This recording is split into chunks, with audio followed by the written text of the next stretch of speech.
রহস্যভরা পৃথিবীতে এখনো অনেক কিছু রয়েছে যা আমাদের অবাক করে দেয়। এমন অনেক রহস্য আছে যা উন্মোচন করা এখনো সম্ভব হয় না, হয়ে ওঠেনি মানুষের পক্ষে।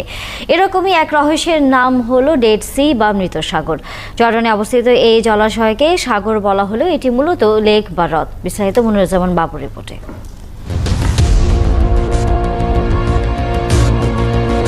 নামে সমুদ্র হলেও এটি আসলে একটি হ্রদ। ইসরায়েল ও জর্ডানের সীমান্তে অবস্থিত এই হ্রদের নাম ডেড সি বা মৃত সাগর, যেখানে ইচ্ছে হলেই আপনি ভেসে থাকতে পারবেন, চাইলেও ডুবতে পারবেন না। কোনো জাদুটোনা নয়, এর পেছনে আছে বৈজ্ঞানিক ব্যাখ্যা। জরিপে দেখা গেছে মৃত সাগরের পানিতে রয়েছে প্রায় 37 বিলিয়ন টন লবণ, যা সাগর জলের তুলনায় প্রায় 10 গুণ বেশি লোনা। এর ফলে প্লবতার কারণে কর্কের মতো পানিতে ভেসে থাকে মানুষের দেহ। এই হ্রদের পানির একমাত্র উৎস জর্ডান নদী।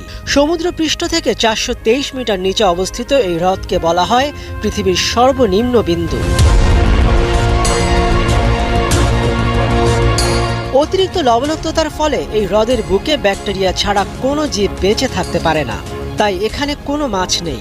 তাছাড়া মৃত সাগরের লবণাক্ত পানি বিভিন্ন চর্মরোগের চিকিৎসায় ব্যবহৃত হয়। এর ফলে অনেক আরোগ্য প্রত্যাশীদের ভিড় জমে হ্রদের জলাভূমিতে। বৈজ্ঞানিক ব্যাখ্যার বাইরেও এই হ্রদ তৈরির পেছনে রয়েছে অনেক ধর্মীয় মত। কোরআন এবং বাইবেলের বর্ণনায় অনেক গুরুত্বপূর্ণ ঘটনার সাক্ষী এই হ্রদ। 1947 সালে এই হ্রদের তীরবর্তী গুহা থেকে আবিষ্কৃত হয় ঐতিহাসিক পাণ্ডুলিপি ডেড সি স্ক্রল। বিভিন্ন ধর্মীয় নথি সম্বলিত এই পাণ্ডুলিপি খ্রিস্ট ধর্মের সূচনাকালের স্পষ্ট দলিল হিসেবে চিহ্নিত। এর ফলে মধ্যপ্রাচ্যের অন্যতম পর্যটন কেন্দ্র হিসেবে বিবেচিত হয় এই হ্রদ।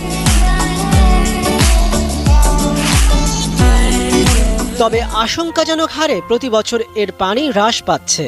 কলকারখানার ব্যবহারের জন্য জর্ডানের নদী থেকে পানি নেওয়া হচ্ছে, ফলে গত শতাব্দীর তুলনায় এর বর্তমান দৈর্ঘ্য অর্ধেকে নেমে এসেছে। এই কারণে মৃত সাগর রক্ষায় 2015 সালে নেওয়া হয়েছে উদ্যোগ। মনিরুজ্জামান বাবু,